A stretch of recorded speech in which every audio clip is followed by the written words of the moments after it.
will you please welcome the President of the Bruges Group, the Right Honourable Lord Tebbit of Chingford.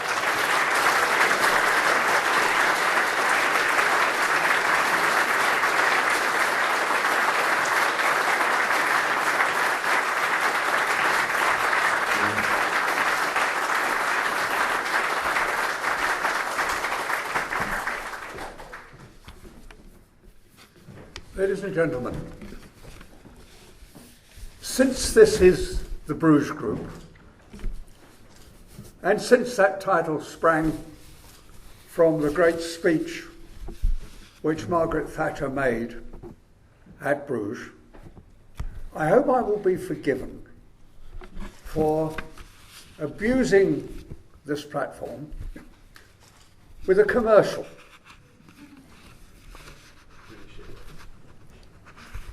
A week today, is the 25th anniversary of the downfall of Margaret Thatcher.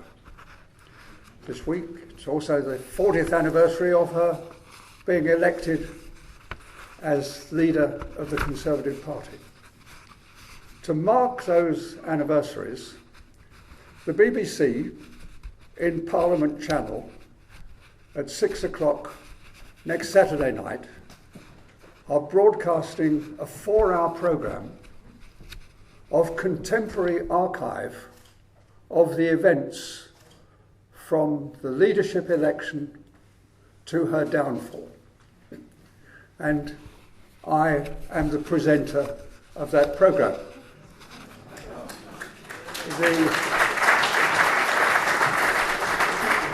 There was a certain amount of rewriting which had to go on about the links towards it. I had to explain to my friends in the BBC that it was not Mrs. Thatcher who contradicted the government's policy on Europe. It was Geoffrey Howe, who insisted that he did not wish to play cricket. He went out to play ball and to advocate the policies of Jacques Delors as opposed to the policies of Her Majesty's government. So if you've got the patience, there's 4 hours of Thatcher and a little bit of me next Saturday night.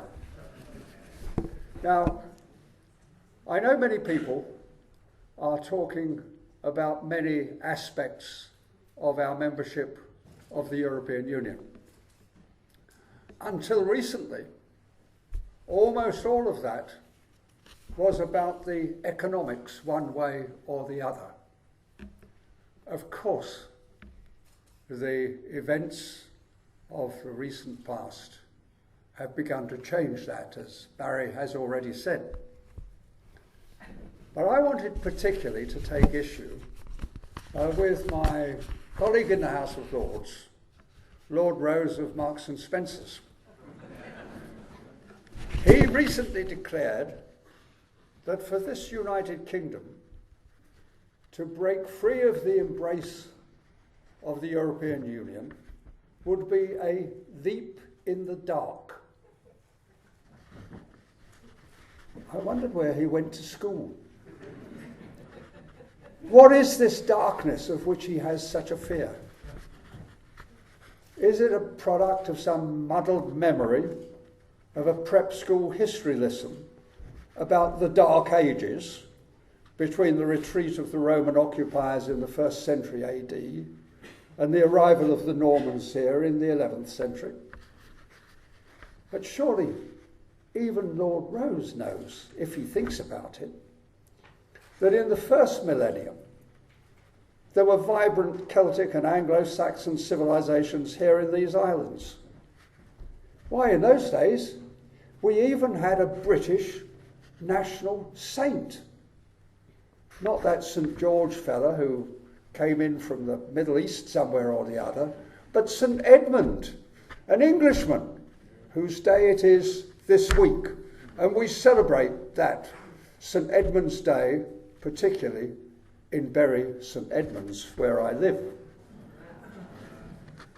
And indeed, at that time, we had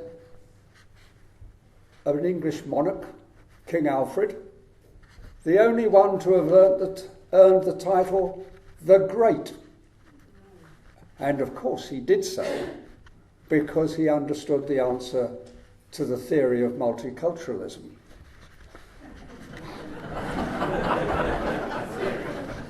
Indeed, quite a lot's happened during the 960 years since the Norman conquest.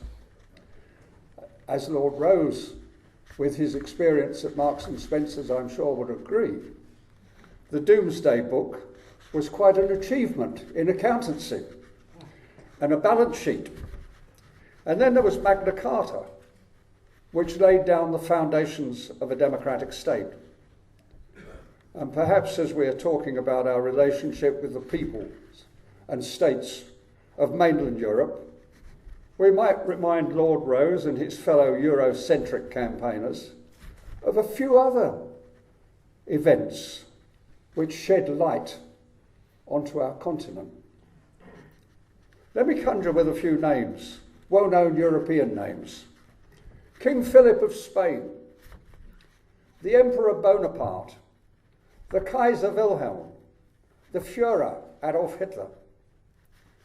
Our forebears here on these islands, the British people, dealt with each of those threats to plunge our nation into the darkness of foreign invasion and rule.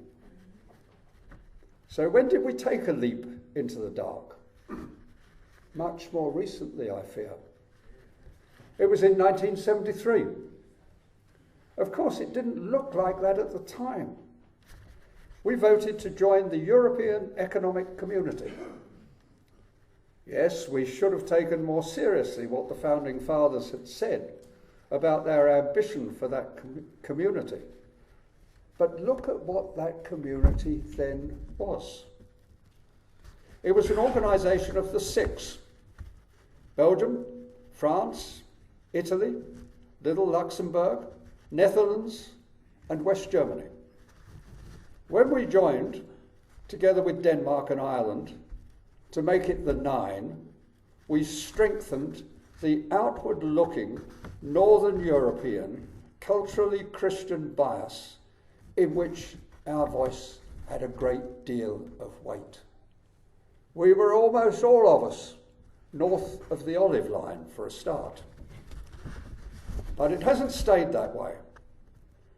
In 1981, we were joined by Greece.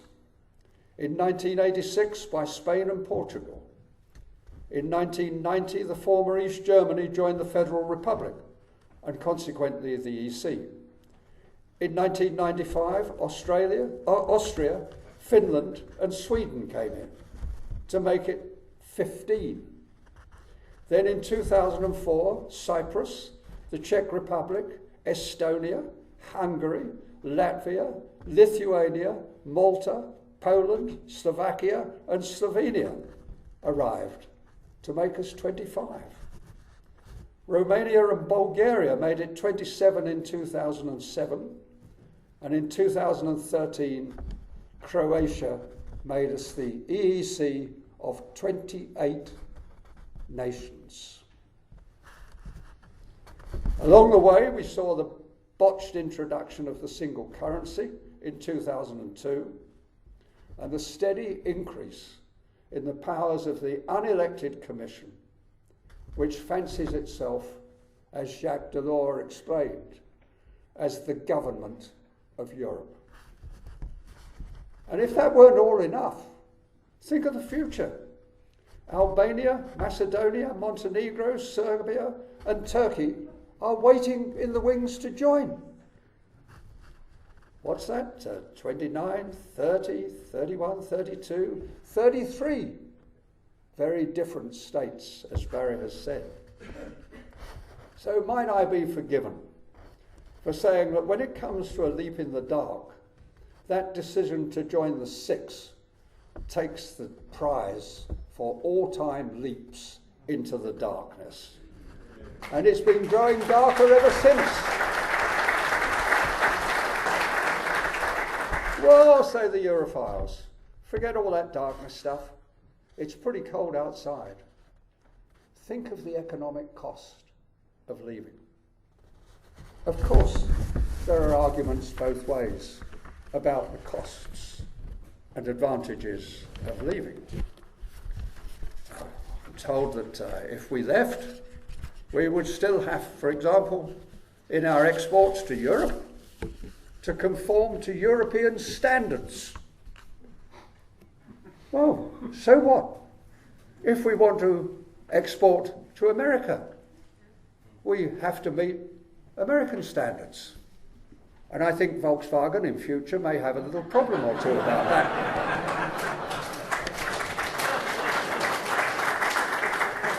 But more to the point, what did it cost as a proportion of our GDP in the time of Queen Elizabeth I to defeat the armada of King Philip of Spain?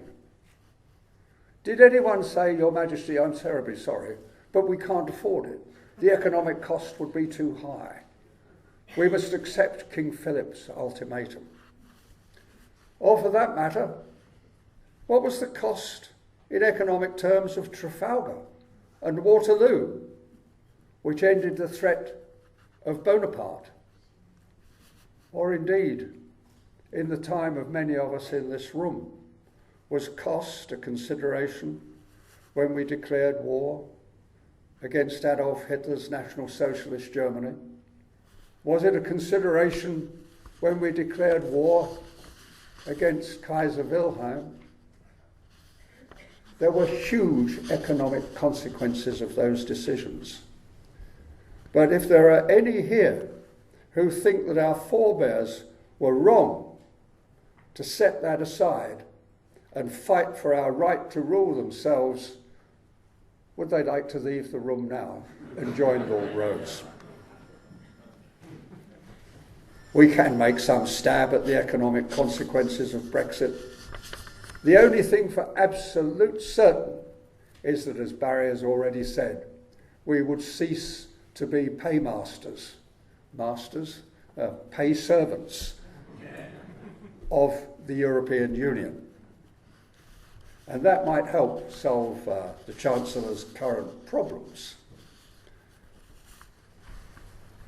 Then the Europhiles talk as though, should we leave the EU, other Europeans would take revenge by refusing to trade with us. At its best, that is silly. Let us think for a moment. When Singapore Airlines or TWA or somebody goes to Airbus Industry down in the south of France there to order an Airbus, our French friends would say, yes, but it's not going to have any British parts on it, so you can have it, but it won't have any wings, it won't have any landing gear, and it won't have any engines. Come on, fellas, not even our French friends could be that chauvinistic, I fancy. But I leave it to others to continue those arguments. For what matters to me is whether or not we, the British people, should jump and regain that right to govern ourselves. That right which we had until 1973, and which we had enjoyed for longer than any other European nation. Thank you.